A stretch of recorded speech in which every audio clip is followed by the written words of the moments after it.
get together with thought leaders and we talk about the trends that are happening in the world, and we think of life from a mind, body, and spirit perspective, because that's what servant leaders do. So join me.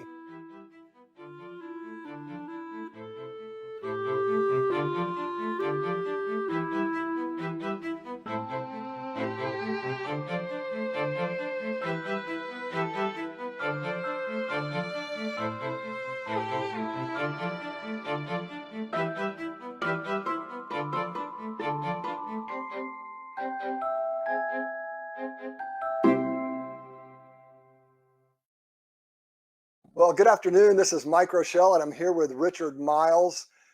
This has been a long time coming, Richard. It's been, what, 5 or 6 months that we've been talking about getting together. So, yes. Yeah. And I'm excited that you're on the Growing the Next Version of You show with me. Here we are really establishing a way to have dialogue between people that may or may not see things exactly eye to eye, Right. maybe even debate. Yes. I don't think we're going to have a lot of that, just having spent some time watching some of your other broadcasts and being moved by you in the show that I witnessed at Trevor Houston's show. Yes, sir. So I think that's going to be great. But the whole idea behind Growing the Next Version of You is that we as human beings have to transform ourselves daily in order to become the vehicle or the gift or the blessing that God wants us to be in the world, right? Yes, yes. So I think we're going to talk about a little bit more of that later. I think one of the other things that I'll talk about is that this is a mind, body, spirit show. So I'm going to ask you to go there, right? And in a lot of situations in corporate America, we don't necessarily go to faith. Mm-hmm. I think faith is an important part of who we are. Yes. And from my perspective, as we are transforming the world, transforming our companies, transforming our teams, our families, and ourselves, that is a human transformation that has to happen first, and then we can add technology to it. Right. And when we don't do that, we fail, and that's why a lot of technical implementations fail. We saw Southwest Airlines had a major failure this week. It wasn't necessarily because they didn't know what to do. They didn't have the will to do it. Right. Yes, the sir. technology is the easy part. The will is the harder part. Yes. Yeah. Yes. So that's kind of the way that I look at the world, and it's from a servant leadership perspective, which I think you and I would share as well. And I think that's it for now. What I want to do is I want to ask you just right off the bat, what are your 3 things that everybody should think about for 2023? So first and foremost, Mike, man, thank you for inviting me into your home and just being a part of this platform. You know, I'm just, first and foremost, I'm always honored to share my journey and to share the growth of Miles of Freedom. And when you sent the questions, I actually wrote them down, you know, because I wanted to, it was like I only had one real homework assignment to do because of this. And so I was like, let me do this. And so I wrote down 3 particular points. I really thought about it. And so the first one is for 2023, and I speak to myself as well, but we should be conscious about our spiritual health just as much as we are conscious about our mental, our financial, and our emotional health. You know, I think that we leave out the spiritual aspect because we can't really see it. You know, we feel like we don't engage with it as much as we engage with the financial part of our everyday life. Right. But I think it's very important. So being conscious about our spiritual health. The second thing is to find the good or the commonality in each person that you meet. Amen. To find it. And even if the commonality is humanity. Right. Because once we are able to connect with each other, I think we create spaces of empathy. And so it's important that as we move into 2023, that we find what's common with that next person. Right. And when we do that, that breaks down those barriers that keep us divided. Right. And finally, and this is something that I have to digest, but we have to transition from a mindset of stress to a mindset of sufficiency. Because the Bible says what? Grace is sufficient. And I think we're in a society now where we are quantified by how much we have.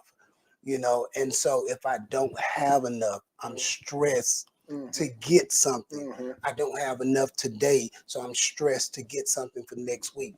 But if we look at our life as a point of sufficiency, that everything that I have is a resource. I'm sufficient. I have enough to get to the next day. Sure. And so I think just really positioning our minds from stress to sufficiency is going to be important going into this next year and moving forward. Very good. Very good. So I love that. So as you and I talked just a moment, and I try not to do a lot of prep before because I want these to be authentic, Yes. but the whole body, mind, and spirit thing is an important part of my message. And I serve people of multiple faiths, right? So it's not a that you have to be my faith. It's just that there is something that we can connect to that's bigger than ourselves.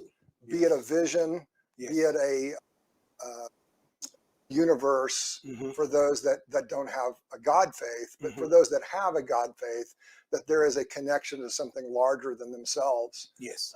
As Maslow called it, self-transcendency, right? So Yes. we're used to the self-actualization part, Right. but going beyond that, we have to connect to others in order to be happy and to be providing into the world. The other thing that you said, which really resonates, this sufficiency thing. Yes.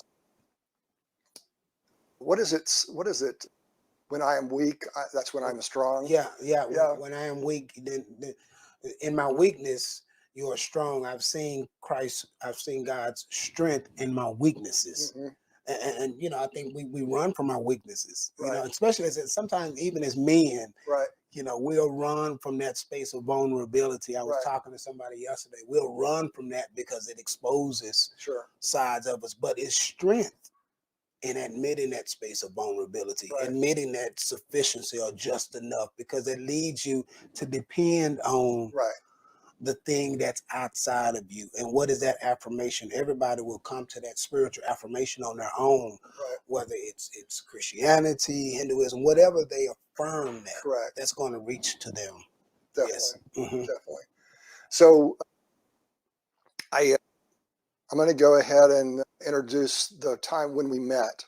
So I went to Trevor Houston's beautiful, he has 4 sessions in a row where he just has one guest after the other. I didn't know you from Adam at that moment. I didn't know your story. Yes. Right. But the day before, I had just ended a business relationship that I had spent many months creating and trying to make work. I had planned on being there for 3 to 5 years and really to make a big difference in this organization. But it came to the point where there was just a difference in vision about how to treat people and how to be in the world that I couldn't sustain that organization. So I had just left, and I was a little bothered by that, right? Because I had invested a lot of time and effort into it, and I was hurting, right? And then you get up there and you start telling your story, and at the I'm going to ask you to say it in just a second. So I'll most people already know who you are, but at the point where you started talking about how you had forgiven those that had done bad things to you and that had hurt you, I was like shocked. Yes. And I think I even asked you, how can you do that? Right after giving 15 years of your life to something that was not true, that you knew wasn't true from the first moment that you interacted with the police. Right. And you said something that just rocked me. It was about the grace that you had and the forgiveness that you had that is real, because I've seen you talk about it multiple times now, and you can't put that on. It is a spiritual thing, right? Yes. So tell everybody what the background story was. Even before that situation. What was your childhood? Where did you grow up? How were you raised? Because that makes a difference in this story too. Yes. I mean, so I think that I was asked a question once before. It was like, if you could change anything about your life, what would it be? And, the average person would probably say the wrongful incarceration. But if I take the wrongful incarceration out, I may have been a successful person, but would my life be impactful? And I think that that's what we have to begin to really look at our lives as a standard. Do we want to be successful? Do we want to be profitable? Or do we want to be impactful? And growing up, I'm from Dallas, Texas. And so I grew up in Oak Cliff. I have two younger brothers and I have an older sister. Now, my mom, she remarried when I was very young. I was probably about 5 or 6 years old. And so my real dad, Richard Ray Miles, she left him at a young age, met this gentleman named William Lloyd, and he eventually, I jokingly say he found Jesus when we was very early, and he was the type that when you meet him, he's going to let you know. And so I grew up in a household that was strictly about our spiritual foundation, education, and family. Those were the three pillars that my dad emphasized. He was a disabled veteran, so he didn't work, but he scrapped, which meant he went through the neighborhoods, and we went with him, and we was looking for hot water heaters, cans, aluminum doors, anything that could go across the scrap yard. My mom was a Head Start teacher, and so we was raised up. She was working in school. My dad was a disabled veteran. And so we had a very close-knit family.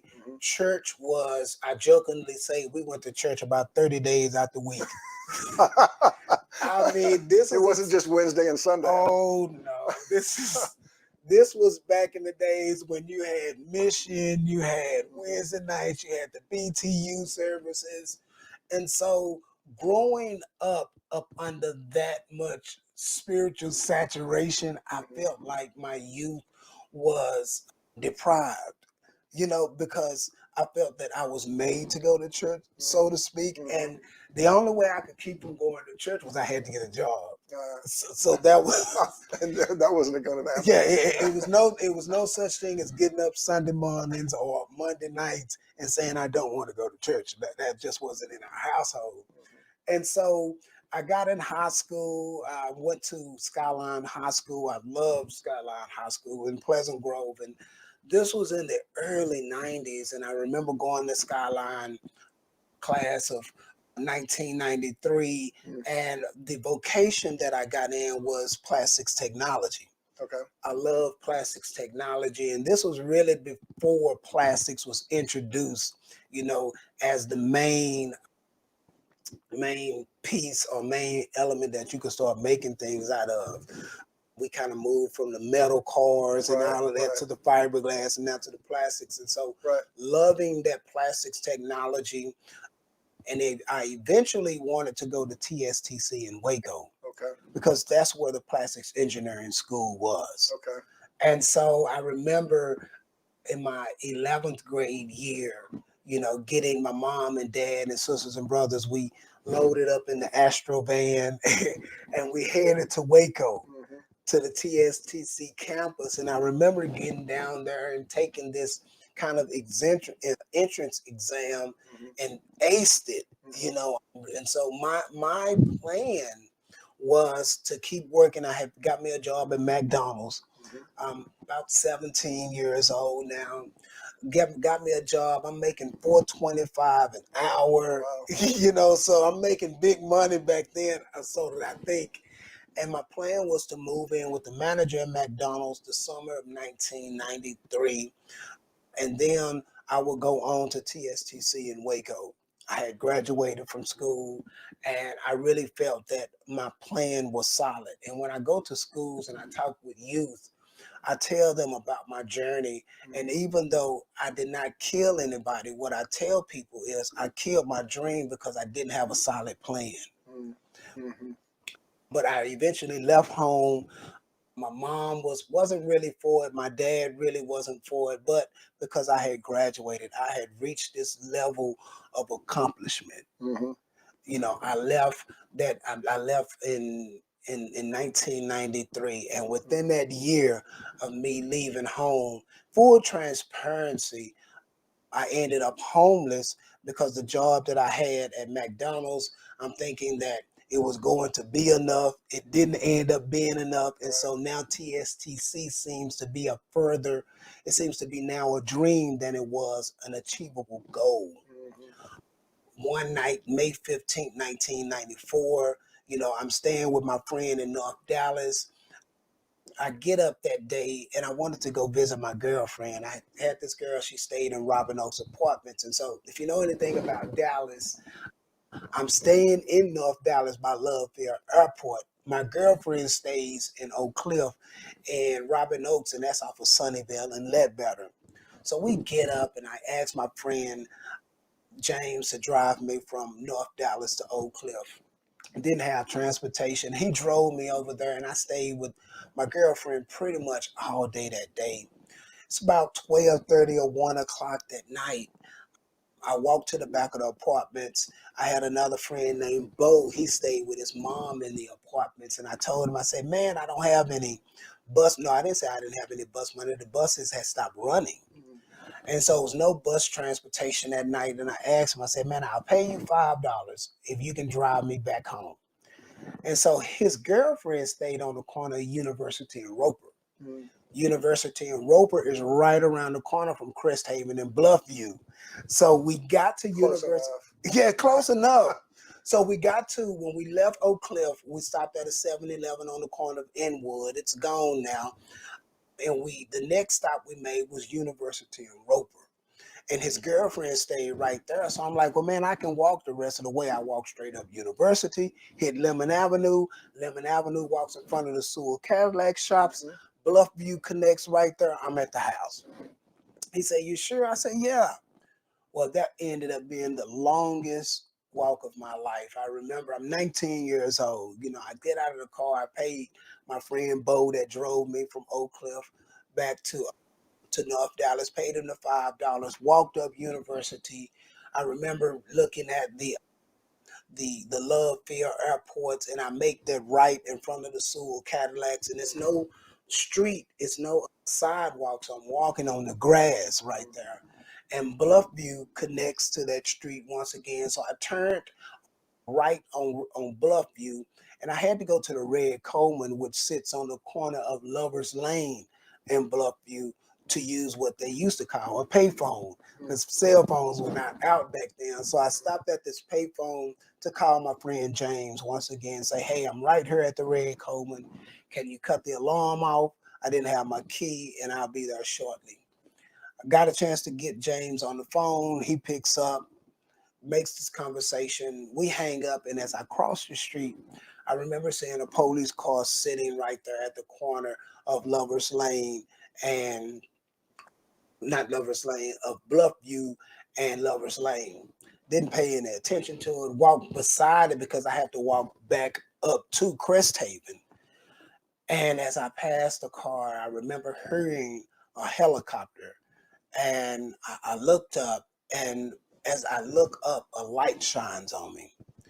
The light shines on me, and in the back of my mind, I'm saying something is going on in this neighborhood. I need to hurry up and get to the house. And it seems as soon as that thought hits my mind, I hear police cars.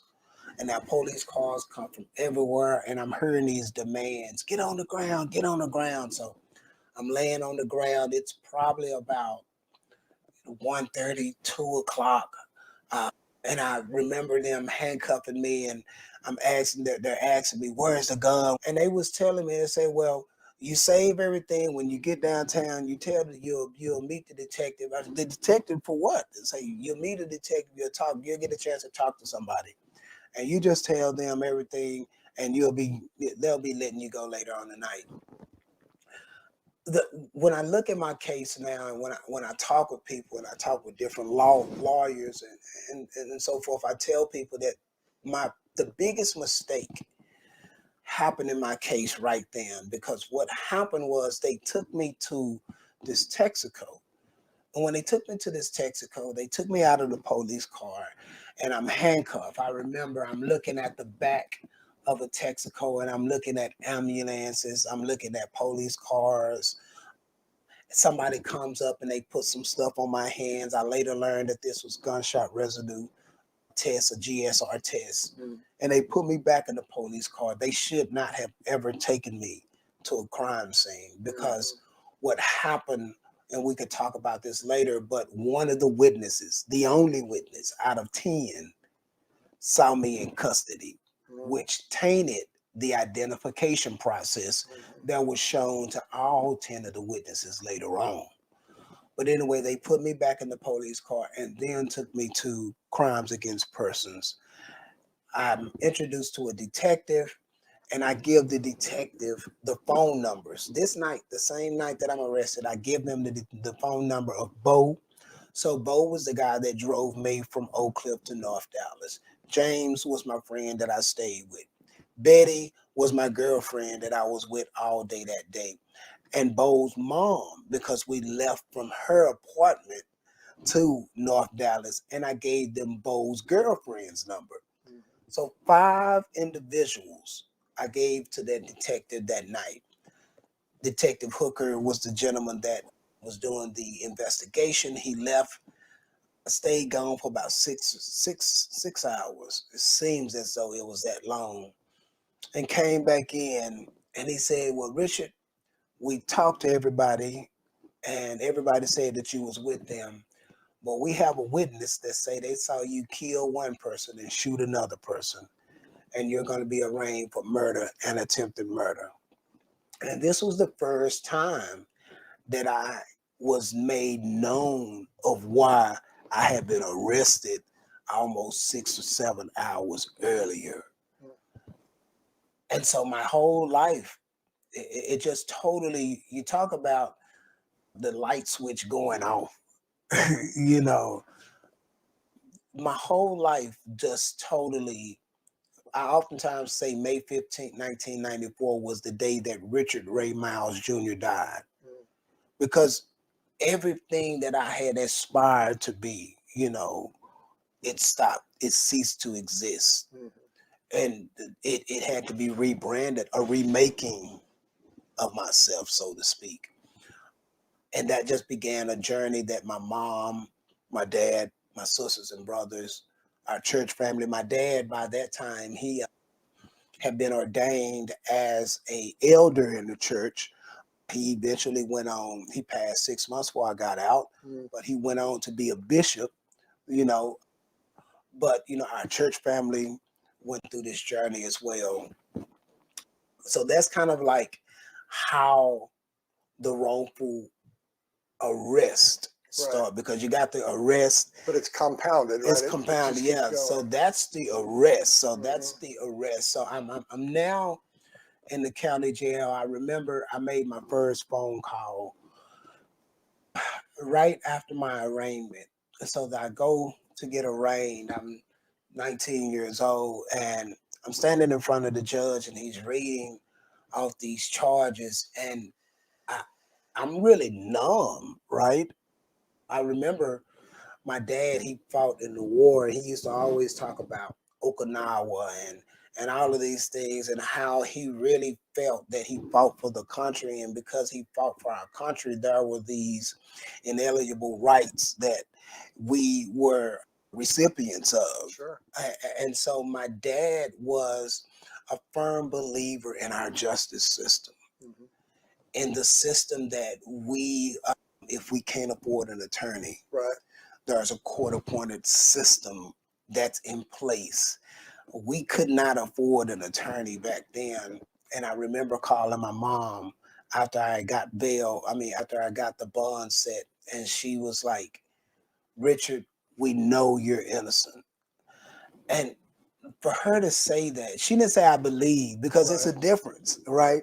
If she would have said "we believe that you're innocent," I could accept that. But to know gave me this feeling that she was spiritually there, that she was right. She knew beyond a shadow of a doubt that I was innocent. And my dad was the same.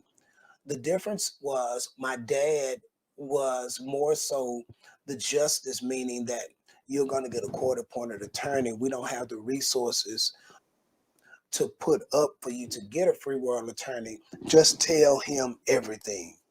and it's going to be all right. Mm. I stayed in the county jail 17 months, Dallas County Jail, 17 months. I got locked up May 15, 1994. I went to jury trial in August of 1995. 17 months. And Was this because there was no court-appointed attorney to serve, or what? no, What was the situation there? I met my court appointed attorney very early on. I think I met him maybe in June of 1994. So very early on, I'm going to say it was just a lack of evidence. Mm. It was no true evidence in my case that could have rightfully convicted me. And so I think that it was a situation that the state was trying to wait me out to see if I'm going to sign or cop for something or say I did something. Because when I met my attorney, I meet him and he tells me, he said, "Man, you got a great case, man." I said, "I know I'm innocent." And so my attorney lays out what happened that night. My attorney tells me that he said, "Well, this is what they're saying has happened." They say it was a club right across the street. People were at this club. After the club closes, everybody normally goes and hangs out at this Texaco. And so these two gentlemen that was at this club that night are at the Texaco, and they're talking to this young lady, and this lady is leaning into their car. So these gentlemen had a white 300 ZX, and you could take the tops off them. They call them T-tops. Right.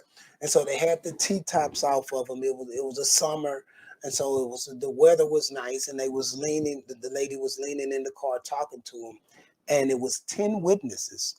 All of them was in the front of the Texaco, kind of just milling around, and they said that somebody ran from behind the Texaco to this car, shot in the car, and they fatally wounded the driver and shot the passenger. After the shooting occurred, the person ran from the car to the back of the Texaco. A white Cadillac comes to pick up this person and drives off. This was the actual crime that occurred. Mm-hmm. Now, interestingly, the one person that was behind the Texaco supposedly saw the whole thing, and he was the one witness that gets in his car and follows this white Cadillac. He sees the person, he identifies the person as being a tall, dark-skinned person with a white shirt and shorts. He sees this person gets out. He then goes back to the Texaco, alerts the police officers, and now they give a dispatch out. Well, by the time all of this happened, guess who's walking up the street? I'm I'm dropped off in between the time of him actually seeing the person, him getting back to the Texaco, and this APB going out. But he makes this identification with the police officers, and then they eventually arrest me and take me to the crimes against persons place. But the evidence that my attorney lays out, he says they have 10 witnesses. 9 of them says that you are not the shooter. The description of the shooter doesn't even fit you. You're the 6'2", 6'4", real dark complected. You're 5'7" to 5'8", light skin, brown skin. The shooter had on a white shirt and shorts. You got on a white shirt and pants. The young lady that was talking to the suspect and the person that lived testified that you didn't look like the shooter. There was no gun found. The gunshot residue test came back positive in the palm of your right hand, but negative anywhere else, which baffled me. And I'm gonna explain that later. Of my hand, but everywhere. And what they brought out in trial was when a person shoots a weapon, you don't really find gunpowder in the palm because the gunpowder shoots, Well, you're holding onto the gun. which means this evidence had been manipulated to come back as true, right? And this was done by Southwest Institute for Forensic Science. But that was what came back very early on before we went to trial. But all of my alibis, were coming to testify. 9 people saying I didn't do it. One person, my attorney, I believe his downfall was he was too confident in my innocence, and he didn't provide extra defense. Mm. When you file your writ of habeas corpus, which is one of the things that I had to do while I was in prison, the court systems hold our jurors to be competent individuals. Mm. And when you file a writ on a verdict that was handed by jurors, the Court of Criminal Appeals are unlikely to change their verdict, because this was 12 people that was picked to hear the facts and listen to the evidence and to remain and to hand over a decision based upon their knowledge of the situation. And we don't understand how important jury duties is, and we don't understand how important it is for us to hold our prosecutors to the T on reasonable doubt, because that's very important. Yep. But leading up to my trial, 17 months, I saw my attorney maybe 2 or 3 times the whole time. And I remember talking to some of the people that was in the county jail, and this kind of sat with me. Every person that I talked to, Mike, in Lew Sterrett County Jail was like, man, you're saying you're innocent, that's one thing, but you don't need to go to trial. And say, you need to sign for something, because if you go to trial, they're going to find you guilty and you're going to get a life sentence. And I'm thinking to myself, what type of system do we have when people are fearful of using a system that's supposed to bring forth justice? Mm-hmm. When the people that justice is really supposed to be for can't even or don't want to use the system because they feel like it's going to be inequitable, or it's not going to fare out to them. It was no copping out for me. It was no signing a statement. I was going to jury trial. August of 1995, I literally could not believe I was going to jury trial for a murder and attempted murder that I had no knowledge of, or that there was no true evidence, in saying that I actually did this crime. So for my 20th birthday, I turned 20 April 26, 1995. And I was going to trial August of 95. Six-day jury trial. And everything was brought out. I mean, I literally sat in there, and the witnesses that came in testified. One guy got on the stand and said he don't look anything like the shooter. But they had the one person that pointed me out, the same person that was behind the Texaco. They had the one person, they brought out the photographic lineup. In the photographic lineup, the interesting thing was, out of everybody in the lineup, I was the only picture that had a white t-shirt. So this is what you call a tainted identification photographic lineup, or suggestive, where the picture of the person that you want to be picked out is suggestively laid out. And so in my case, every other picture in the photographic lineup was a picture of a person that didn't have a white shirt on. So it's very suggestive. If you've seen something, you're going to automatically keen in on this person with this picture. But the picture was introduced. One of the challenges of the prosecutor in my case was my skin complexion. The prosecutor, I remember he was talking about this in his closing remarks, and he was alluding to the fact of, he said, I know all of the witnesses is saying that Richard's skin complexion is lighter than what everybody is saying.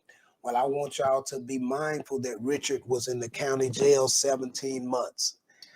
And his skin complexion has lightened. Oh my God. And I'm like, wow.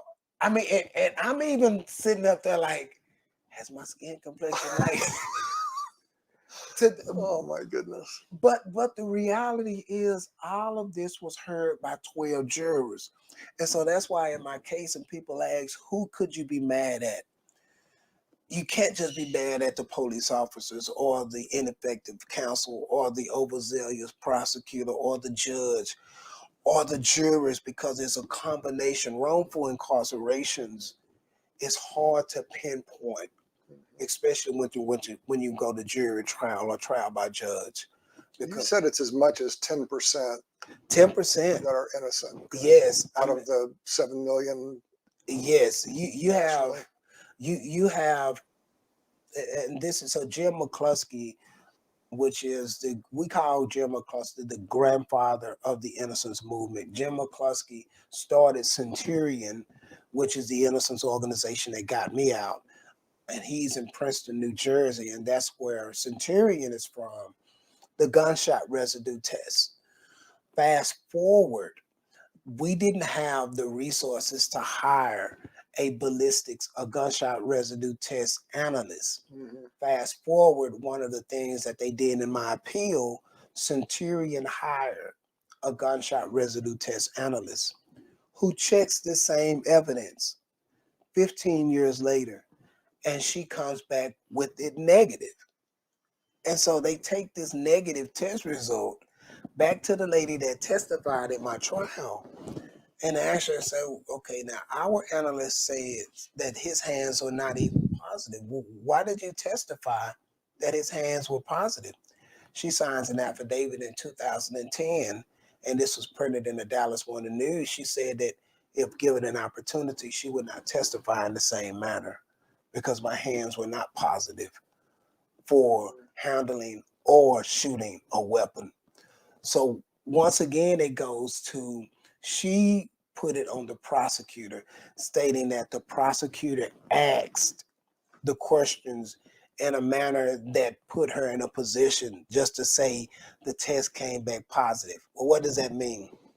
It means that gunshot residue is made of antimonium and barium, which is just basic chemicals in the earth.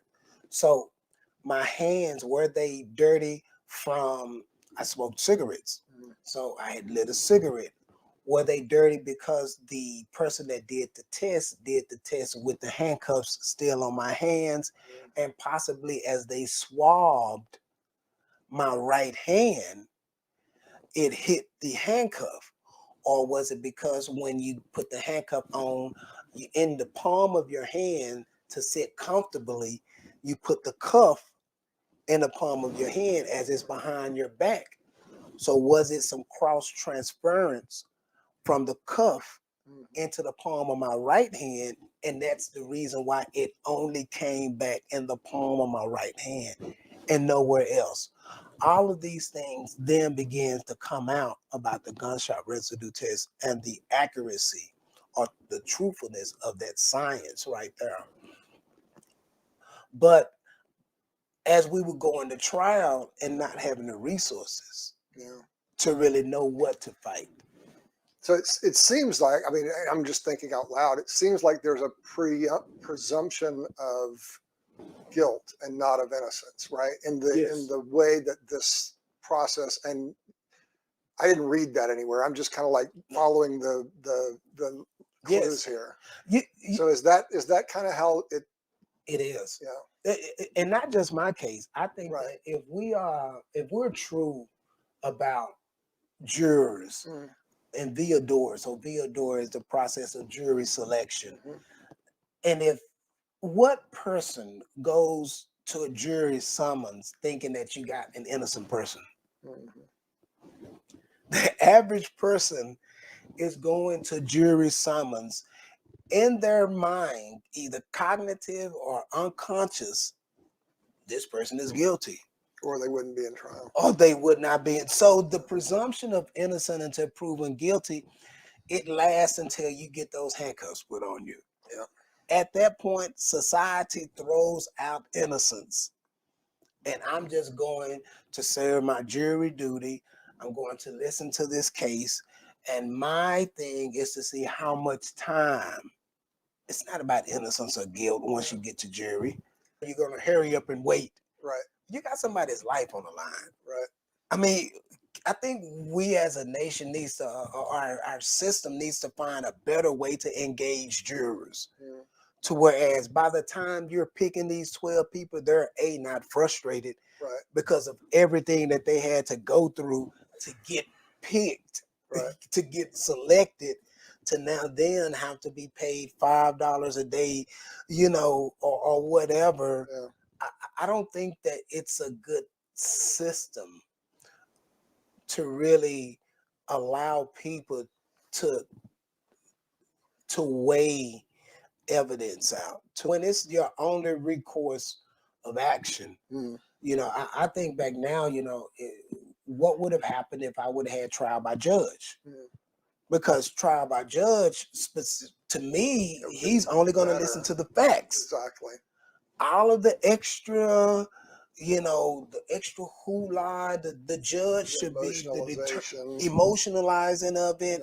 Yeah. I think you're going to all of that out the window, and the judge is strictly going to weigh this case on the facts. Mm-hmm. Versus jurors, it was an ethos, pathos, and logos. How do you connect to that audience? Mm-hmm. Okay, or you're going to connect to them emotionally because you have the big picture of the person that was hurt or assaulted, and you hear the mother crying. Mm-hmm. All of this. I remember when I got found guilty, it was crazy because it was mixed emotions. To my left, which was the bereaved family and the victims, you heard this sigh of relief Mm-hmm. because they felt justice was served. Right. To the right and behind me, you heard my mom and my dad cry because they knew justice had not been served. And we're in the courtroom, and I'm trying to balance both because at the end of the day, now they usher me to the bailiff, and I've adamantly vocalized my innocence, and I have to sign. You got to sign your life away to TDC in order for an appeal. And here I am signing my life away to, they gave me a total of 60 years. I didn't say that earlier, but at the end of my trial, I'm 20 years old, and they find me guilty on the murder charge. They gave me 40 years for the murder. And then they found me guilty on the attempted murder. And they gave me 20 years for the attempted murder. And I had to do a total of 20 years in prison before I was eligible for parole. And I remember when they came back, the 6-day jury trial, and they deliberated 8 hours. I'll never forget. It was about 8 hours. I was the last one over at Frank Crowley court building because my trial lasted that long. And I remember I was in that holdover, and as I was waiting, they brought me back in, and they came back with that guilty verdict. And I remember sitting down because once again the light switch went off. Hope is interesting because it's like a light switch. It can go on and off. It's go on and off. It just depends on you. Do you want to keep the light on? For me, I kept flipping it off because I had hope in my hands. Hope is really not in our hands, right? It's not ours. It's out there, but it's not ours. And so I kept flipping it off. And when I went back in there into the holdover, I was laying on this concrete slab by myself. And as clear as we're talking, I heard everything is going to be all right. And that was it. And from a spiritual context, I think that we feel that whatever that spiritual affirmation is, for me, it's God, it's Christianity, but we feel that we should be encouraged every day on this walk. Every day that we going through something, God is going to speak to us. Right. And it's not so, because his word will last. And so if he tell you something today, it's going to be good tomorrow. Right. It's going to be good. It's for you to hold on to that. And I had to hold on to that. I didn't know that it would take as long as it did, but I held on to it's going to be. What does that mean? It didn't mean that I wasn't going to have to go through the next 15 years, but it did mean that everything that I went through while I was going through was going to be all right. The losing of my family members, the losing of my college years, the losing of my, adolescent, all of that. It was gonna, everything that you lost, everything that you lose, it's gonna be all right. So I'm going to ask a personality thing. I deal with personality a lot in leadership development. Mm-hmm. By nature, are you as calm as you are now? But just by nature? I mean, is that how God made you, or is this a learned? Yes. Because this. It's very. Go ahead. Okay. Okay. I'm going to say that my journey of being in a situation to whereas humility is not just a word, it's an action. Mm-hmm. Going through an experience when one of the greatest things that we have is freedom. Mm-hmm. And when freedom is taken away from us, and it can only be given back at an extended period of time by another entity. Mm-hmm. Legally, you learn to be humble, right? And being, in prison, you learn how to deal with life in a manner to whereas you know that everything that you say, everything that you do is important. You learn not to just be rash in what you say. Mm-hmm. You learn how to be more thoughtful. You learn how not to be so judgmental. Mm-hmm. It's just a lot of things that life teaches us. And for me, that vehicle was a wrongful incarceration. For other people, that vehicle can be cancer. That vehicle can be a loss of a job. That vehicle can be in a relationship. Mm-hmm. We all have these vehicles that gets us to a point in life that we understand humility is the best place for us to be because we learn more being humble. Mm-hmm. So I think part of your story is an opening. I know certainly for me, right? Because depending on which side of the political spectrum you sit on regarding incarceration, there are different facts that each of the groups like to spout. Yes. Right? Yes.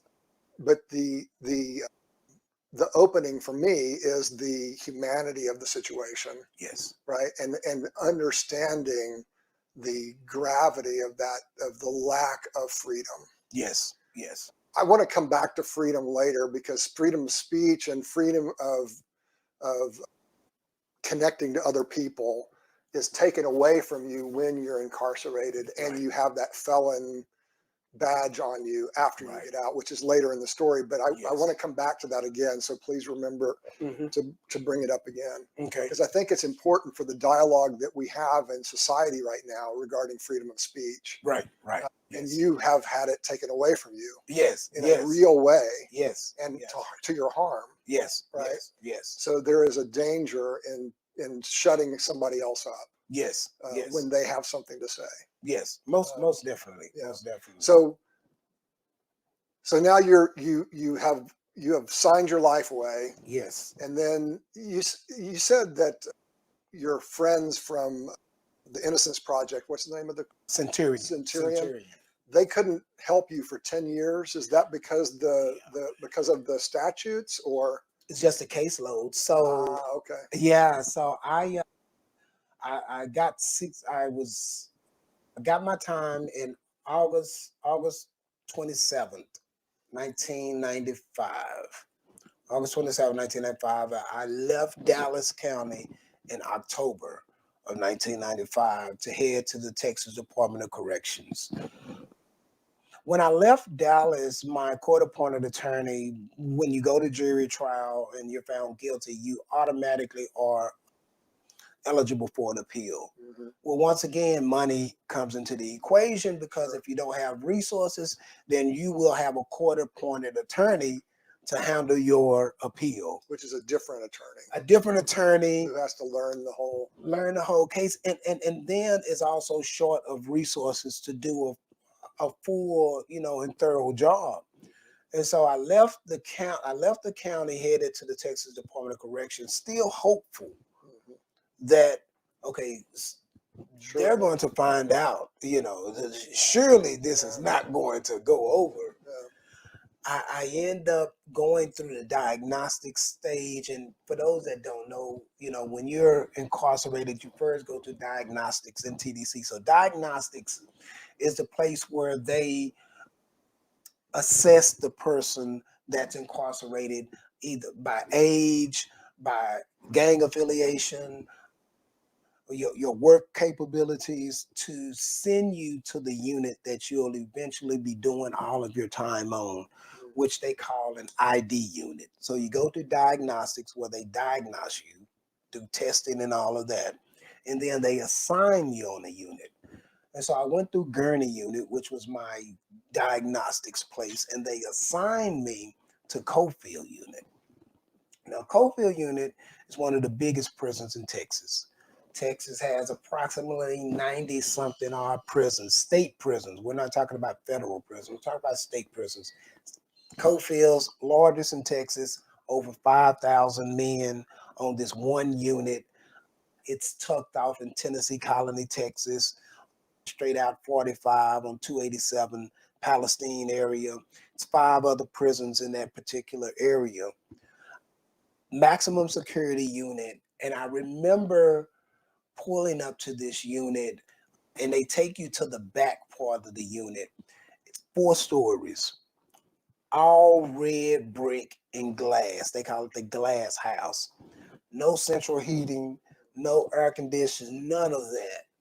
And I remember getting off the bus and carrying my red chain bag into this building. And this guy comes out. He's a trustee. He's an inmate, gentleman. One of the biggest people that I've ever seen in my whole life. I'm like, he's like 7 feet tall, just huge. I'm like, good God. And so he escorts me through this building, and the minute they closed the door, Mike, you were shut out, because the sounds of prison is not like any other sounds you'll ever hear.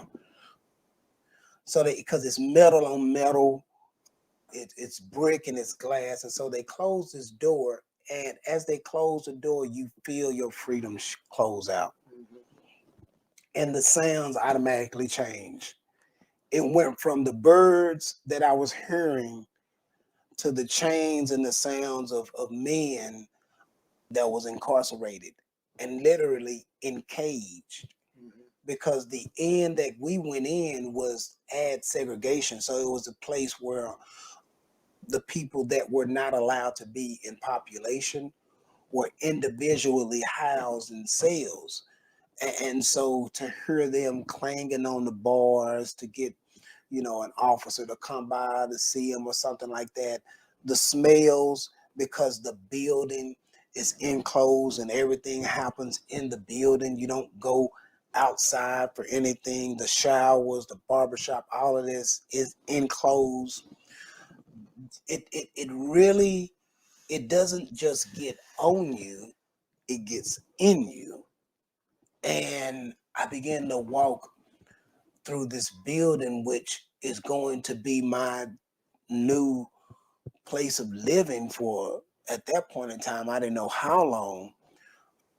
And I remember going to the barbershop, and they take you to the barbershop to cut your hair and then to assign you to your cell that you'll be staying in. And I got there and I meet a guy, and he's cutting hair. He's tall, bright gentleman, and his task on the prison unit was to cut hair. And his name was Ben Spencer. And I talk a lot about Ben. And Ben is introducing himself as the inmate barber, and the conversation is, where are you from? Where are you from? How much time you have? And so it's this conversation going on. And when it gets to me, he asks me, he say, where are you from? I said, man, I'm from Dallas. He said, well, I'm from West Dallas. I said, yeah. He said, what are you here for? I said, man, they have me here for murder and attempted murder. I said, man, I'm innocent.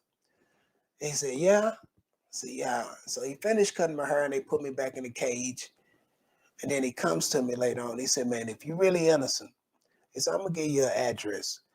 And he wrote it down. It was 221 Witherspoon, Princeton, New Jersey.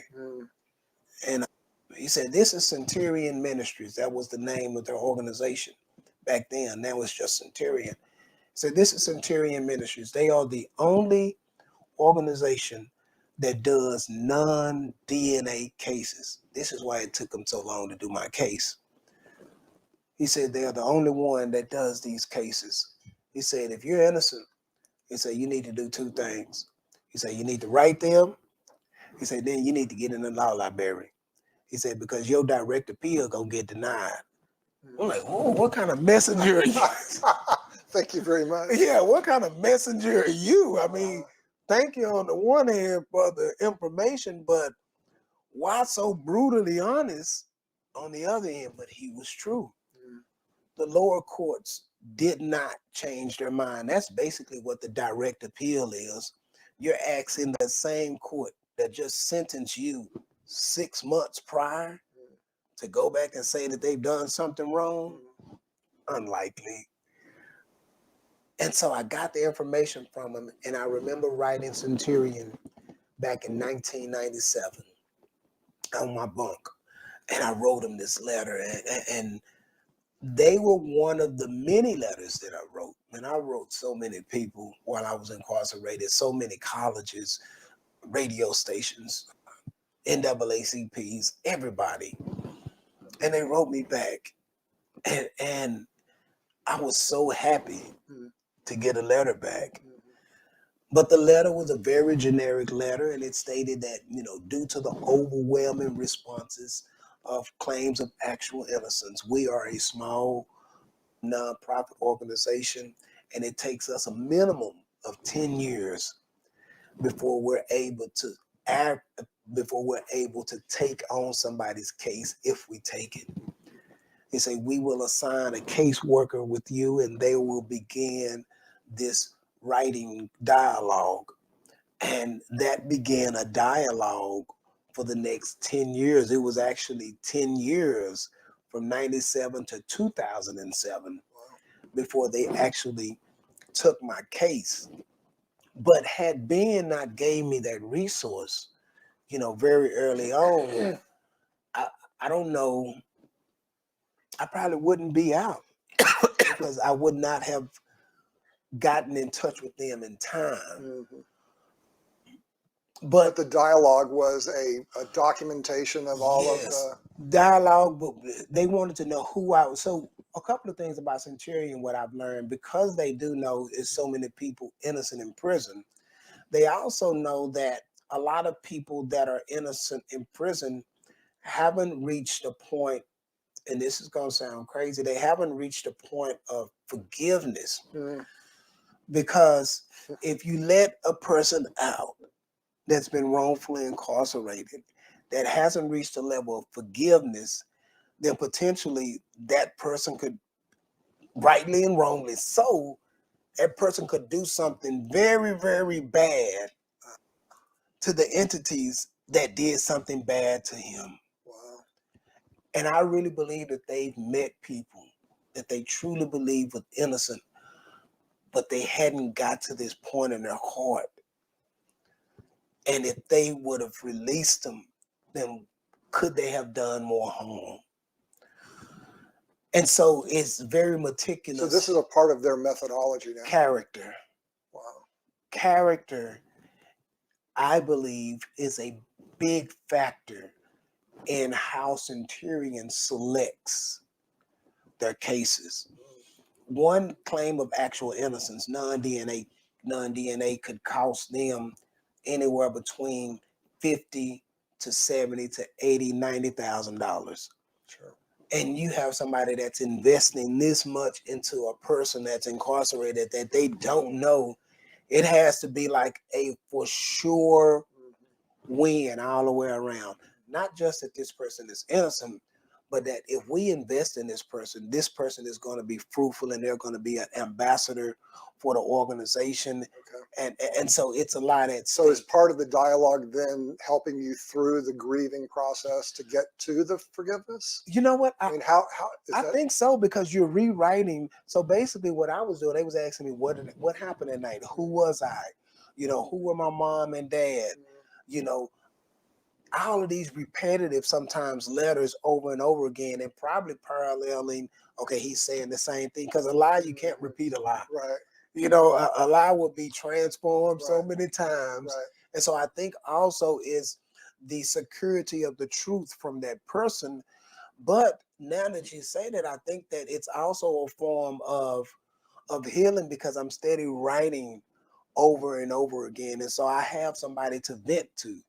I have somebody that believes in me, that wants to believe in me, that's outside of family, that's outside of the people that I'm living with. Right. You know, and They know you through deed, not through yes, relation or yes, familiarity. yes. And it helped me because, you know, so many times we want to hang something up on racism or prejudices. Right. And when you look at my case and you see that, then I had a white attorney, I had a white lawyer, and oh, I'm racist, but then the people that's working, they're white. And so it's also this form of self-realization that you cannot blanket a group of people, Right. a race of people, a category. I can't blanket all police officers and say Right. all of y'all are crooked when I have great police friends. I can't blanket prosecutors, you know, or any ethnicity, anything Absolutely. like that. Absolutely. And so Trevor was here. He was sitting here. I was sitting there. I think I remember, but we talked about Kanye West. Yes. And the mess that he's been getting himself into. Yes. Talking about Jewish people like they're all one group, and it's like, no, you can't do that. You can't do that for race. You can't do that for ethnicity. You can't do it for anything. You can't for jobs. Our jobs, you know, our people in leadership. You just cannot do that.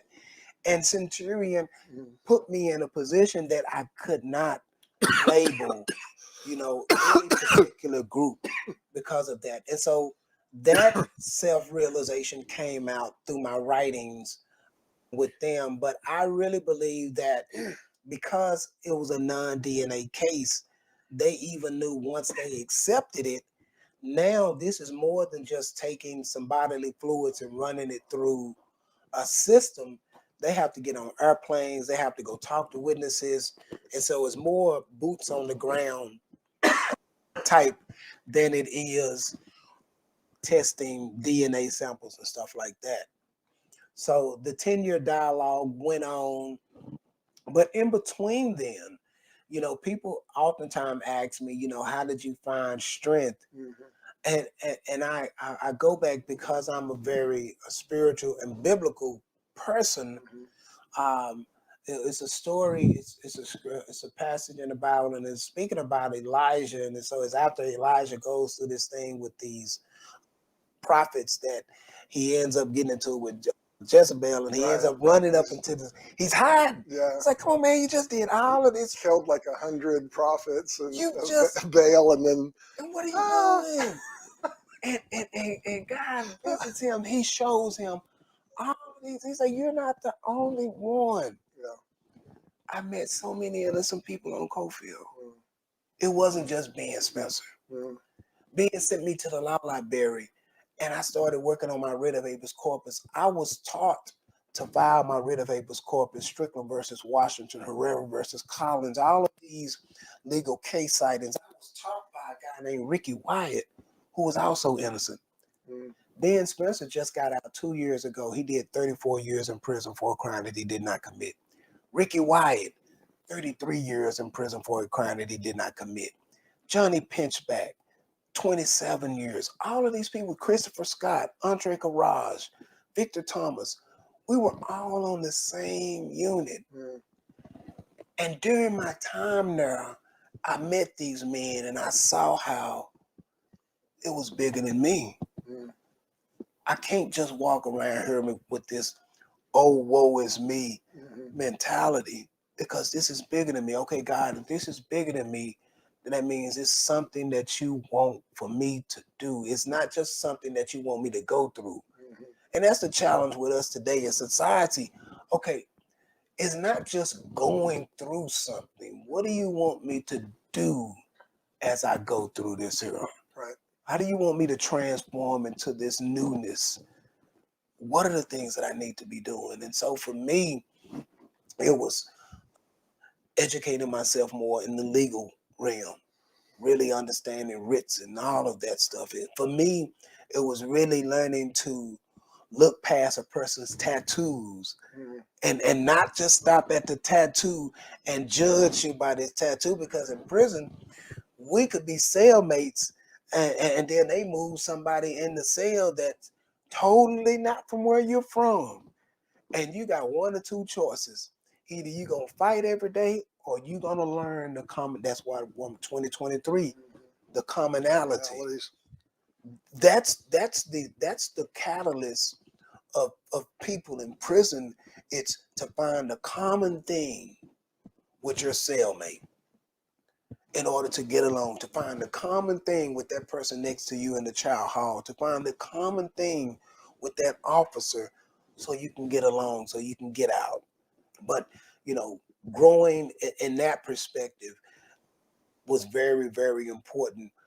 Understanding that, my family and my spiritual health, I go back to, one of my things of being in 2023 was my spiritual health, because my dad made sure that my mom visited me. They came to visit me every month.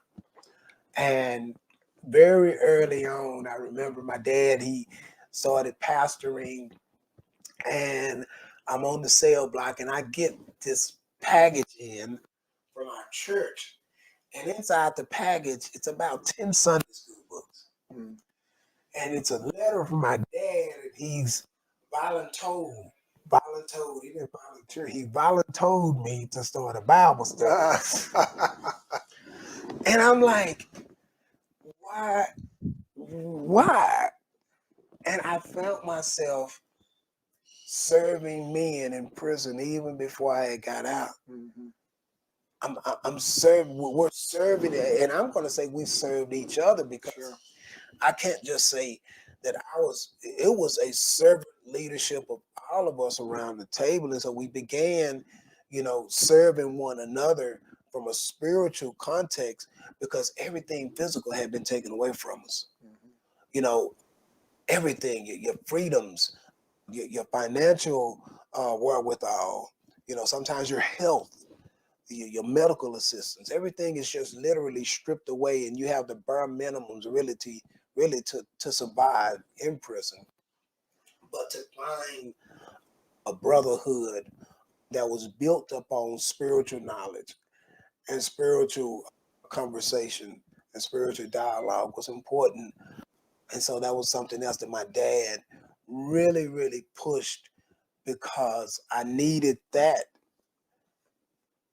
to reaffirm that everything was going to be all right. Go back to that spiritual seed that didn't come from anything tangible that I could see. So the only thing that could feed that spiritual seed was, spiritual knowledge. And so those were some of the things that kind of manifested during my time that really allowed me to stay focused. I remember, when I turned, and staying focused didn't mean I was void of becoming institutionalized, because when you're in a system, it's just natural that some of the system will become part of you. If you do something over, institutionalism isn't just something that's segregated to prison. We can come institutionalized in our everyday life. getting up, doing the same daily life. And so I remember when I turned 30, I had been locked up 11 years. And it's something about the age 30, you kind of take this look on your life. And I was working in the infirmary, which was a decent job. I had made my way up from working in the fields all the way to the infirmary. And the dentist and the doctors would always come in and they would say, "Good morning, Mr. Miles." And this was the first place and the only place that I was called Mr. and Miles in prison. And I appreciated that so much, but it had been so long since I had been referred to in that manner.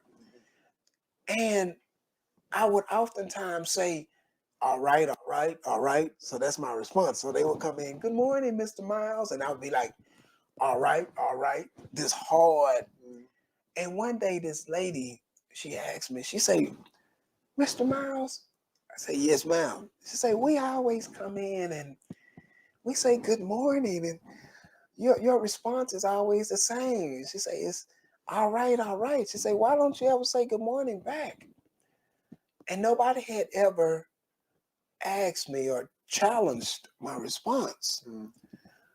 And when she did, it made me think, for the past 11 years, when you wake up and you look at your cellie, you don't say good morning. You look at your cellie and you say, "You all right?" And your cellie's response is, "I'm all right, I'm all right." It's not that the morning isn't good. It's just our perception. And when she told me that, she challenged me. She challenged me. She challenged me. And so the next day she came in and said, "Good morning, Mr. Miles." And through gritted teeth, I said, "Good morning." And when I said that, it brought me back to something that my mom told me. And it snapped. The morning was good. Now the day may be messed up. It might be some stuff that's gonna go on through that day. Yes, but the morning was good. The sun came up, the birds, everything happened I can't take anything away from a good morning. My day may be messed up, but if I give credit to the good morning, then therefore I'm once again relying on an entity, an energy, a spiritual affirmation that's way beyond anything that I can have control of. And saying good morning represented more than just a greeting to another person. It was really a spiritual affirmation of a power that's way beyond me, that's making every morning good. And I could not take away anything from that. So she just really changed me. So you said something about that if you're not careful, that you become a part of the system Yes. that you're in. Yes. And that's how you begin getting out of it, even while you were there. Yes. But something that you said reminded me of the stats that you gave me, is that the state of Texas recidivism for people that get out of prison is that 43% of them get back into prison within 3 years. Yes. Yes. Is that why? Because they become that? It's a cycle. I mean, and that's one of the things that's one of the reasons why I do Miles of Freedom. And I tell people, had I experienced a wrongful conviction and went in a system that was rehabilitative, then my only fight would be an injustice on wrongful convictions. But I experienced a system that I now can truthfully say men and women in prison can reach a form of redemption faster and easier than they can reach a place of rehabilitation. Meaning what sent them to prison, they have the time to reach a form of redemption, really asking, for forgiveness, if not to the individual or to the entity, to their spiritual affirmation or to their belief system, and to themselves. They've redeemed themselves or whatever sent them to this place. Okay. But when there are no mechanisms of rehabilitation to society, Right. That transition period. that transition, how do you transition now physically? So how did it happen for you? Yes. And then let's get into the what do you do for others? Right, right. That's the part of your story that was so overwhelmingly beautiful to me, which Yes. is not only did you survive the situation, Yes. you were redeemed in it, but you also rehabilitated, and that has then become your life mission. Right, to right. help others. Yes, I would say in hindsight is 2020. I would say that when I went to prison, I never looked at myself as an inmate. Right. And so I'm walking, it's like I'm experiencing a punishment that I was not supposed to experience. And so I'm looking at it from a lens of I'm very unbiased to what I'm going through. Right. Because I'm not supposed to be here, number Right. one. So I cannot There's conform. no guilt involved. It's no guilt. I'm just experiencing a brutal beating. Right. You know? Right. And so therefore I'm looking at everything like this is not right. I know that certain things will conform to me because I'm in this institution. My language, Mm-hmm.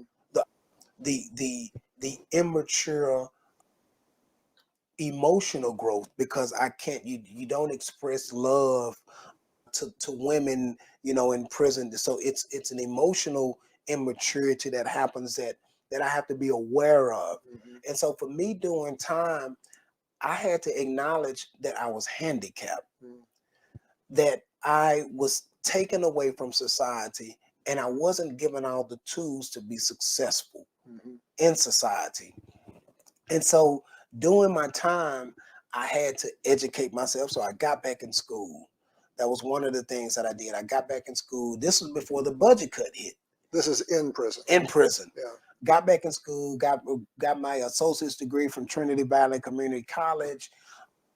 And from there, I will also say, business, or what was the? It was associates in applied science. Okay. Associates in applied science. Right after that, the budget cut hit the system. So for me, education was important. Mm-hmm. Also, I was able to get out of the fields, and I started working for the infirmary, and I worked for people that came to work not just to oversee. Meaning most people that work in prison, they work for the guards. You might work in the field, so you got a guard. When you work in the infirmary, these are nurses and doctors, healthcare providers. I worked in the mail room. These are people that come to work to provide a service. And so their interaction, inmate, officer, their interaction is totally different than a guard. And I was able to hear stories about what's going on out in the free world, as we call it. I was able to dialogue with them, not about anything just super personal, but dialogue with them about life in general. And so it enabled me to have conversations with people that were not just there to tell me to go in my cell, and was very, very callous in how they did it. And so much like Joseph, I would say that I was given favor during my tenure and time in prison.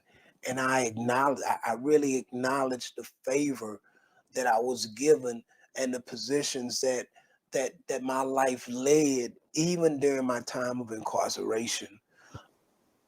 Technology and stuff, I wasn't adapted to technology. And so that was just a transition that I had to deal with once I got out. From your BlackBerry to your or to your from my beeper. Yeah, I mean, I go from a beeper in 1994. And they gave you the beeper back, right? Yeah, well, at least they gave me a beeper back.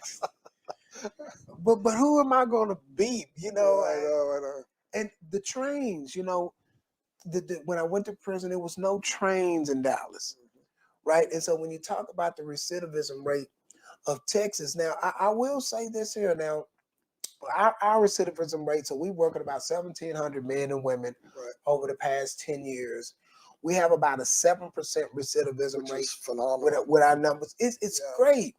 When you look at Texas recidivism rate, well, number one, last time I looked, you can go to TDCJ website. They have about 100 and some odd thousand individuals incarcerated.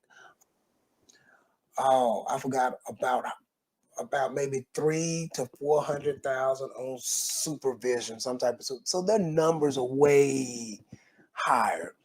It still doesn't support the fact that our system should and could be doing more Sure. to better address that reentry process.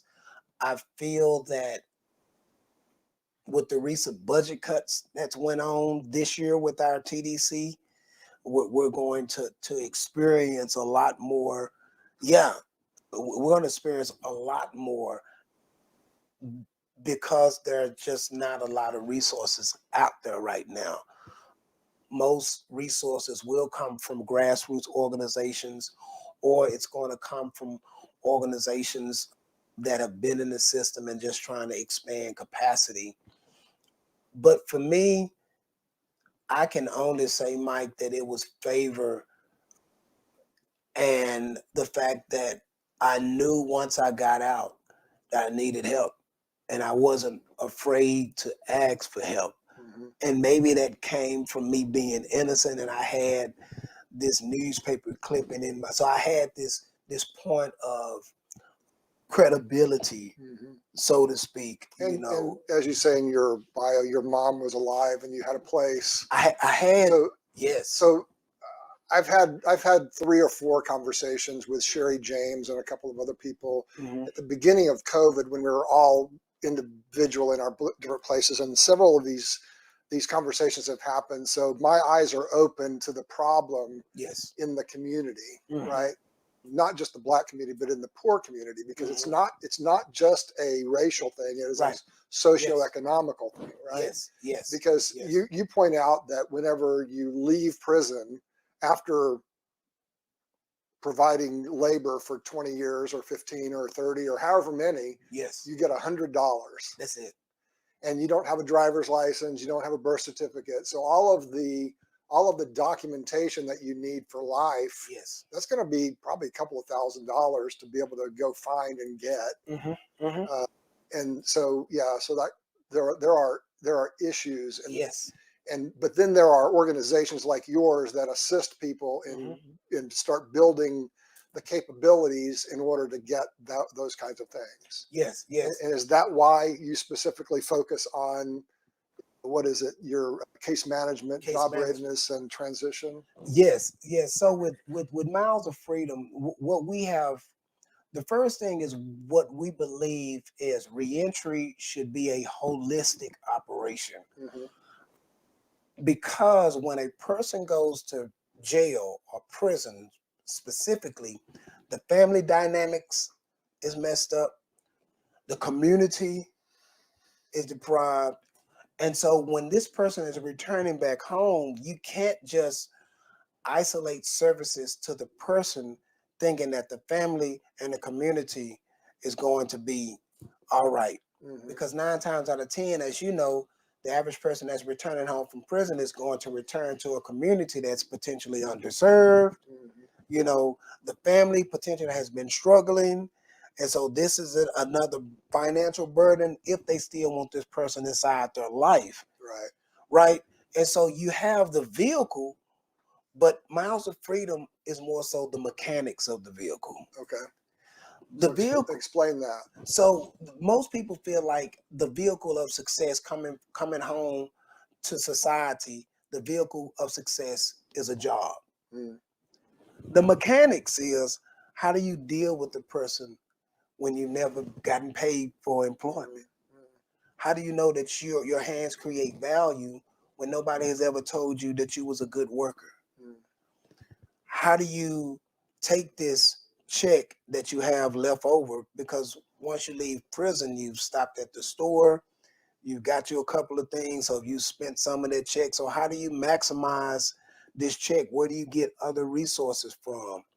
who do you get these other resources from without going back to what you initially know, right?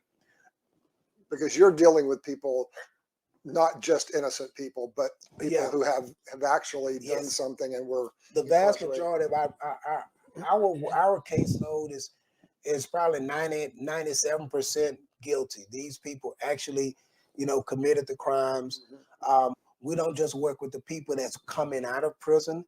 We work with people that's been out and just can't seem to get it right.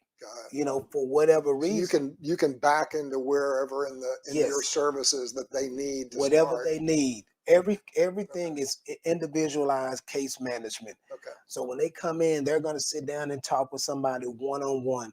Where are you at right now? Is it housing? That's the only thing you need? Well, let's try to get you some housing referrals. If it's employment, let's get you those employment referrals. We've built in some things inside of Miles of Freedom, like our lawn service, which is very important because while we want to address a social issue, we want to address a social ill as it relates to incarceration, we also want to be sustainable. So our lawn service is a revenue stream that's up under the 501c3, but it also allows us to hire people that's coming out of prison that might not be able to get a job because you don't have your ID. Right. Well, you can get on the lawn service, you can get in our fresh produce distribution, and we can pay you to do this work. And now you can go get the documents that you need and stay in case management. And so we try to cover ourselves. And that's why you call it holistic. Holistic. Whatever we can do, if the family member needs to visit their loved one, our shuttle service. Pre-COVID, we were taking families to visit their loved ones incarcerated because we know visitation is very key to keeping that family whole, keeping that nucleus whole. So when that person gets out, they know that their family is still there.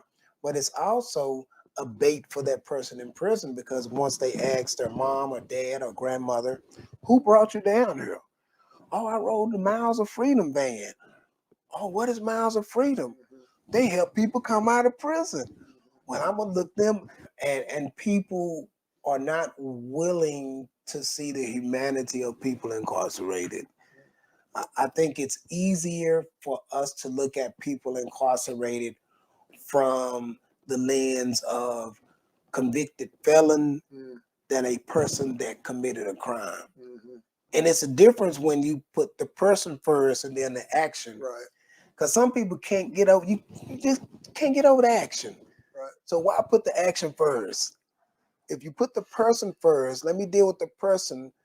The person is not the action. The person committed something, but they're not the action. And so it's still taking society time to really see how we feel about people incarcerated, because for so long we were told to feel a particular way and to respond a particular way, and not to, even I grew up not really thinking about how does a person come home from prison because I was never exposed to it.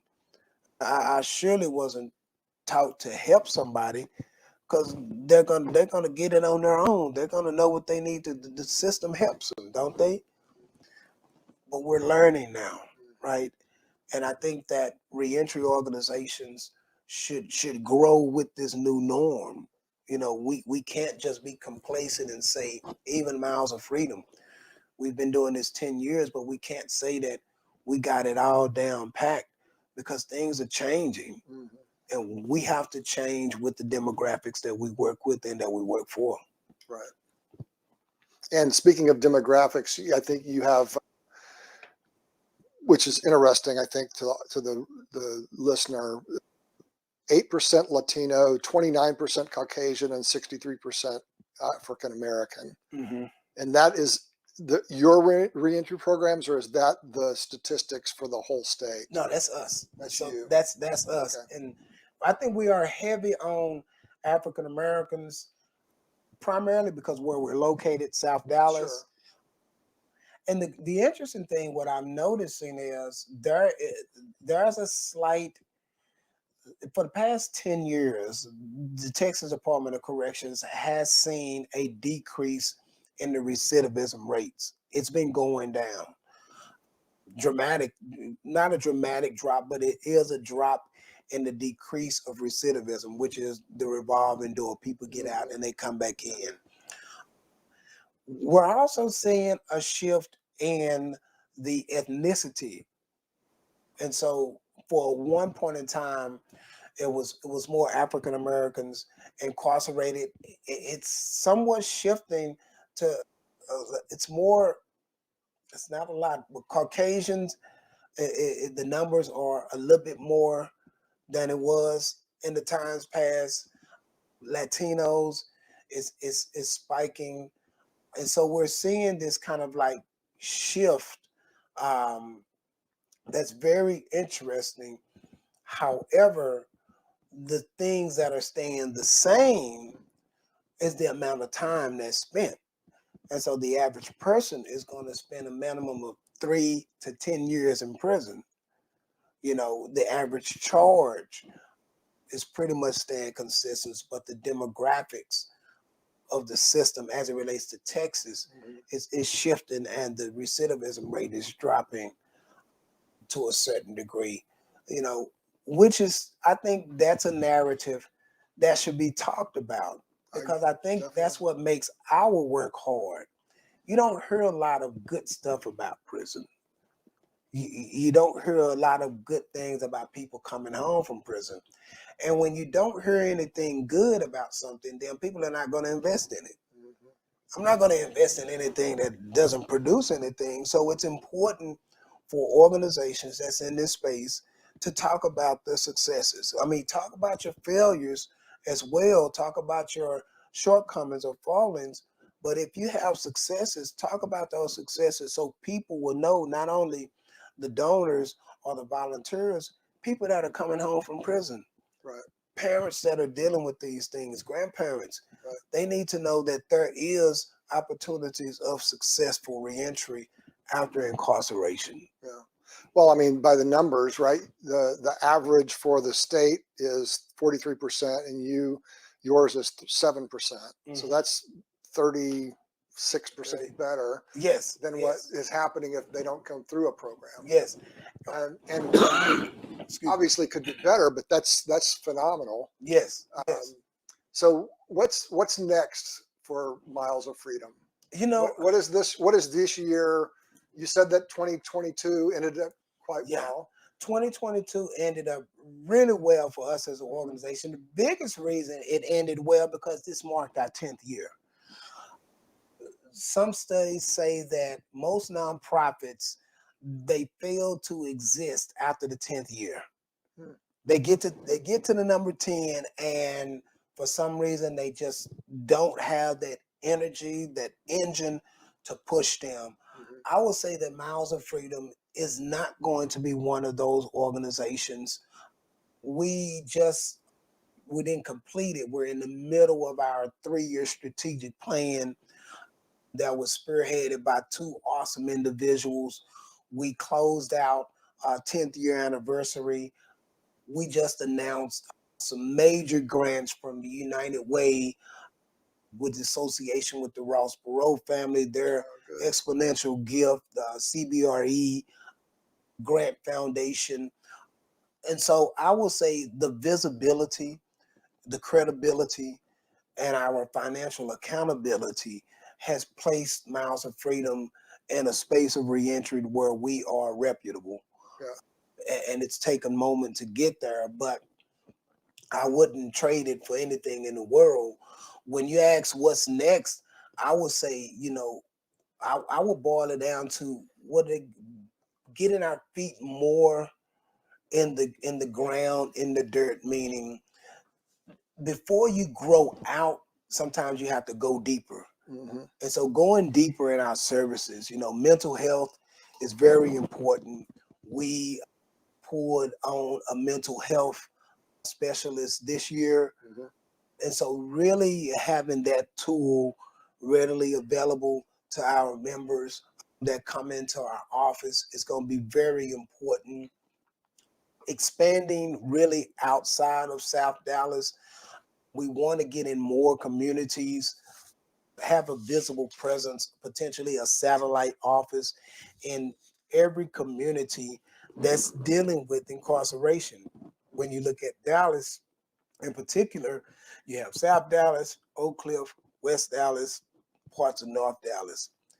We should have a person in each one of those areas that alleviates transportation. You want to alleviate every barrier that leads to an excuse. Right. If we alleviate every barrier that leads to an excuse, then it's nothing that could be said about a successful reentry if we're alleviating those barriers. And so expanding our footprint, our geographical footprint in Dallas is going to be very important for us.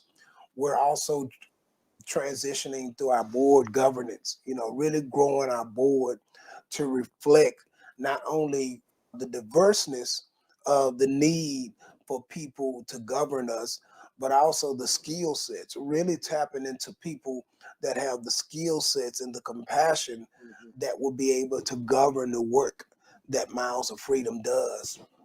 And finally, I wouldn't say that we would be lobbyists, but the passing of the Richard Miles Act was one of the things that my board members saw. They saw that the work that we do has space in the legal realm, in legislation. And so how can Miles of Freedom be in these spaces to speak about legislative change as it relates to reentry, as it relates to, criminal justice and prison reform? Sure.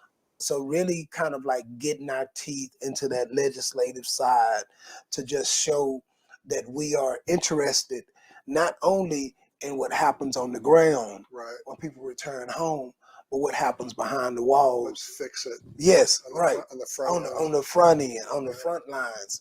Yeah. And for me personally, it goes back to balance. I'm married. I've been married. Next year it'll be 10 years. Congratulations. Thank you. My wife would, if she see this interview, you didn't say nothing about me. Latoya and so I have two beautiful daughters. 7 and 2. 7 and 2. 7 and 2. And so really understanding, now, what does it mean to be a father? Yeah. Not just to occupy the position. What does it mean to be a husband? Not to just carry this title, but to be present. Yeah. That's one of the things I think that God is really working with me on is being more present and not just here. Most of the time when we're in this life, we're here, but we're not present. Right. We're not attentive. Right. And I'm just here. I want to be present with my family, present more in my church. I think the organization will do what it needs to do, and I just have to maintain that space of being an ambassador, not only for Miles of Freedom, but just people impacted by incarceration. Yeah. Well, I mean, I certainly think that there are legislators that need to hear what you have to say. Yes. Right. I appreciate the calmness in which you can articulate this horrific story. Yes, sir. That has turned out to be a blessing to so many. Yes. Right. So I always try to look for the silver lining on the cloud kind of thing. Yes. And it's like, yes. and certainly your story has a phenomenal new beginning. I'm not going to say it's an end because it's an evergreen thing. Yes. So I think that the grace that you have in the way that you can share your story without recrimination of those that didn't serve you well. Right. But at the same time, have a very articulate way of describing exactly what the problems are and where the problems are. Right. Speaks volumes in truth. Right. And I wanted to get back around to this whole thing about freedom. Mm-hmm. So now that you have your freedom, unbounded, right? Not only did you get released, but the verdict was turned over. And there's documentation of it in your documentation. Yes. What does that mean to you that you are exonerated and that you are no longer a felon? and how does that help you to want to have that for other people? For me, I would say my experience and the fact that my case is the first non-DNA, no confession case in the state of Texas. It's ex parte Richard Miles. It's in the Southwest Third edition, the law books. To me, everything that I've experienced has just added context to what other people talk about. We talk about freedom, but when it's taken from you, you really don't have any true context of what freedom is. Because to truly walk in freedom means that you walk with a respect of others. Because I can only be free when I know that you're free yourself. And if I do something to violate your freedom, if I speak in a manner because I feel like I have the opportunity to, then I'm causing you harm. And therefore, I'm jeopardizing my freedom. So it comes back to you. It comes back to me. Right. Right. And so my journey, I would say that being free has really shown me that to maintain my freedom is to have respect for others and to admonish others. As long as I admonish others, and as long as I respect others, then therefore I am free myself, because I'm not doing anything to harm anybody. So freedom is not the ability to say what you want to say, when you want to say it, how you want to say it, where you want to say it. Freedom is the truth in knowing that what I say respects the next person. And maybe that means if I need to say it, how do I say this? How do I tell people what I experience without making somebody feel like I'm taking their freedom to practice law? Right. That I'm taking their freedom to be a police officer. Right. How do I articulate this message? Yeah. That's what God, I think, is steady dealing with me on. Well, I guarantee He has given you that grace, because it's outstanding. Yes, sir. So I actually put a question out on LinkedIn and Facebook yesterday, asking people to ask what they wanted to ask you. Yes. And I thought a couple of them were phenomenal. Okay. So one of these gentlemen, his name is Charles Crouch. He's one of my associates, and he has a character assessment that he has just created. He's a Navy SEAL. Okay. He had a battlefield experience with Jesus. Okay. He's a phenomenal guy. Gotcha. He asks you this. He goes, lots. When I said, what do you want to ask? He goes, I'd be interested in his take on forgiveness. He goes, Nelson Mandela, the power of hope versus reality. I think you actually talked about hope. What is success and how it makes us happy or not happy? So let's take the power of hope versus reality first. So what do you think of that? To me, hope versus reality, it intertwines into each other. I think we were speaking about it earlier, where oftentimes we try to hold hope as it's something that's ours. And I think that hope is something that we strive for. It's there. Reality is ours.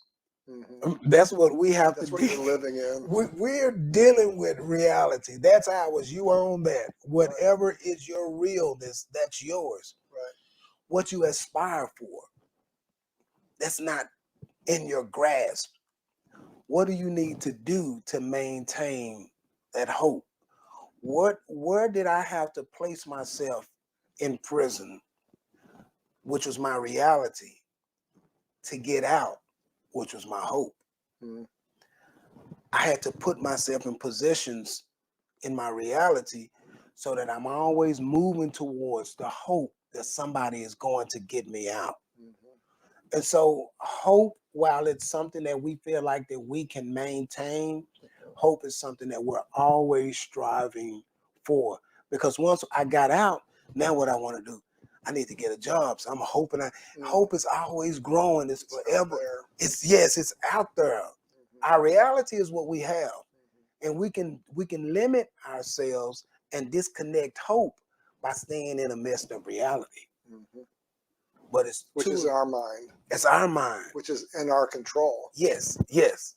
But hope is something that we should leave. It's eternal and it's out there. Yes. Yeah. And it's always for us to get to, and it's always growing. Yeah. The ever-arching thing of hope is for us to be reconnected back to something. Yeah. Beautiful. All right. So his second question was, what is success and how does it make us happy or not happy? I was asked this question years ago, and when you asked that, it comes back to me. Success to me is utilizing every resource around you and not leaving anything unturned. It's not, success isn't a financial numerical number. Success isn't a house. Success is you using every resource God has given you to the best of your ability. Sure. When you do that, you're therefore successful. Sure. Because he's given each of us tools to use. I don't care how much wealth you have. If you have not tapped into all the tools that he's given you to use, then you're not successful. It goes to the parable of the talents. They all had something. That's right. And the one that buried could say that he was successful because he returned the one back to him. He was not successful. But he was a wicked servant. He was a wicked servant. He was a wicked servant. He didn't do anything with what he was given. So success is you asking that spiritual connection. What am I created for? What resources do I have to be what I'm created for? And utilizing them is successful. Beautiful. There's a lady who used to live in this neighborhood. Her name is Paula Kuva. For many years, I don't know if you're ever in Boy Scouts, but one of mine is an Eagle Scout, and she was the person who did all the brochures for the Scouts for many years. So a lot of her boys were in these pictures. Gotcha. Just to give you a little bit of kind of her personality. Yes. She said, I'd love to know how he has acclimatized to the changed world outside of prison, difficulties he and his family have had to deal with to help him adjust to everything that is different. And then there's another question. Yeah, so I think it was just really, for me, I was blessed. So, I walked out of prison October of 2009. Father had just passed 6 months earlier. I had a place to stay, and that was the biggest, to me, that was the biggest hurdle, was a place to stay, or so I thought, because I felt like every other door would open up for me because they would know and hear my story. Right. And it didn't pan out like that. I had to acknowledge, as I said earlier, that I was handicapped, that I was not physically, mentally, or emotionally ready for society, but I was spiritually grounded. And that was important because everything that I would come in contact with would be introduced to me, and it's new to me. And so from relationships with meeting women in prison, you don't tell a guard female she looks good. You can't have a relationship. So how do you get out? I went in at 19. I got out at 34. Wow. And so how does a man that's been gone that long remotely have an intellectual or thereby an emotional conversation with a woman that's never had it before? I had to accept a lot of spaces of vulnerability and just really quietness and being willing to listen and to understand and to watch, ask questions when needed, and being spiritually discerned, because the same things that protected me in prison, the same things that I did in prison. some of those things had to transfer out here. Spiritual discernment, working all the time, the work ethics. Even though I didn't get paid, I worked every day. Sure. So there's certain things that I was able to bring out, and other things I knew that were not beneficial to coming out here. The anger. People like, yes, I was angry. Yes, I was upset. Yes, I wanted to commit suicide. All of those feelings. I mean, I can't sit here and say that I was just some superhuman. No, I felt every emotion, but what I understood was it was an emotion, and it was my choice to stay in that emotion. I did not want to stay in those negative emotions in a negative situation. And so if I'm in a negative situation, I'm going to choose positive emotions. It's the watch your thoughts, they become your destiny. Yes. So another good friend of mine, Curry Nichols, said, I'd ask him his perspective on letting go of resentment. So this is kind of where you are right now. As it appears, he has plenty of reason to have righteous anger. And I told him, I think your answer will make him want to cry, because that was the thing that got me in that first conversation that I heard you have. How did you really let it go? I mean, because it's truly not a part of who you are. At least it's not. Yeah. It's not what you articulate. Right. And I don't see you working real hard to keep anger inside. No, it doesn't seem to be not So how did you do that? You know what? So if I was to take any credit, then I would not be right.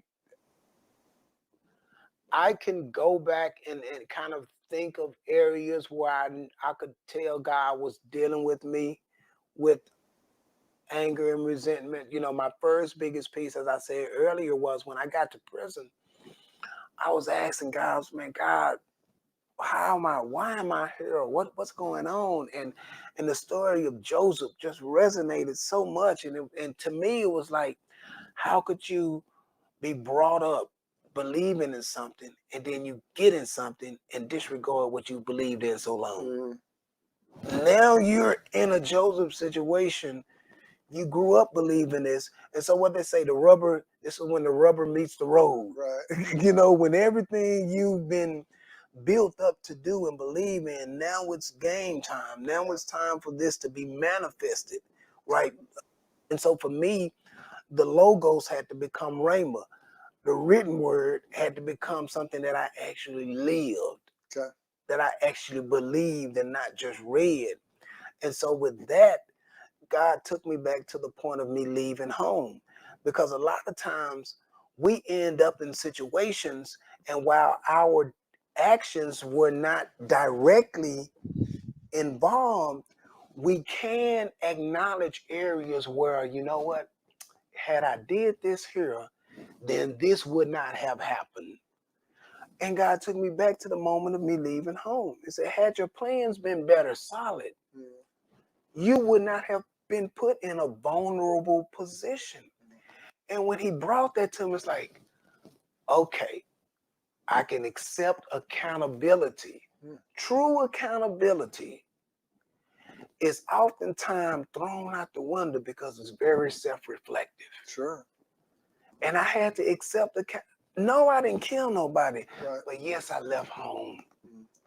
I didn't leave home in the right manner. Okay, Mom. So that's when you're talking to the kids at school. That's when I'm talking. Set your path for success. Set your path for success. Go back and apologize to those people that you hurt. Mom, Dad, man, you know what? I wasn't even prepared. And because I wasn't prepared, I left myself and I left us vulnerable. And this is what happened because of my vulnerability. And the third thing is the scripture that it says, there is a peace that surpasses all understanding. There is a peace in being innocent. And I had that peace. And I covered myself in that peace. And whatever I went through, I was covered. It didn't mean I wasn't impacted, but it didn't crush me. It didn't hurt me. So you could actually count it for all joy when those tribulations came. Yes. And so I will say, in accounting, looking at resentment, it's really taking that that look in that spiritual and that physical mirror and taking that accountability. And if it's truly nothing that you can take an account of, and sometimes it's very rare that it's not, because we done something to put us in this position. But if it's nothing now, then it's a test. And if it's a test, then God, what do I need to learn out of this test? But it's that accountability and that knowing that there is a peace that surpasses all understanding. And that peace is given to us, to utilize. We have to utilize it. We have to utilize that peace in tragic situations. The peace is there for us to use, and it covers us. Awesome. And it gives us a better understanding. Awesome. Well, this has been a phenomenal conversation. I hope that it's been a blessing for you to be able to share it in one sitting for the whole thing. It has. It has. Yes. It has been for me to hear it in one sitting. One of the things I told you before we got together, I have an online leadership development portal. It's on Thinkific. Mm-hmm. And I've created a bundle that I'm calling a career accelerator. Gotcha. What I'd like to do is to walk through the curricula with you and see if it fits. Mm-hmm. And if it doesn't, we'll adjust it to fit. Okay. But it starts with vision and goals, and then it goes to what your strengths are, how you can name them, claim them, and aim them for success. Mm-hmm. And then what your power base is, what it is today, and what it should be. Mm-hmm. So these are all kind of driving towards my 5 leadership in tips for accelerated results. Gotcha. And it starts out with spirituality. So I call it, it's just a way to focus at the end, at the beginning, right? Mm-hmm. Right. So that you get where you really need to be eventually. Yes. But I'd like to give you guys a code for your students and your case people. I don't know. Case managers. Well, the case managers should use with their with the clients, members. Clients and members. Okay. Yes. So that they can be blessed. Yes.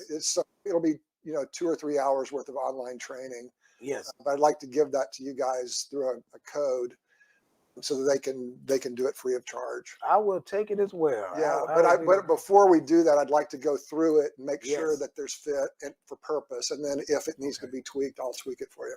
Sounds good. We greatly appreciate it. Yeah, no worries. So I appreciate you coming out today. I look forward to staying in touch. You're definitely somebody that I want to keep in touch with, and to also broadcast what you guys are doing. Yes.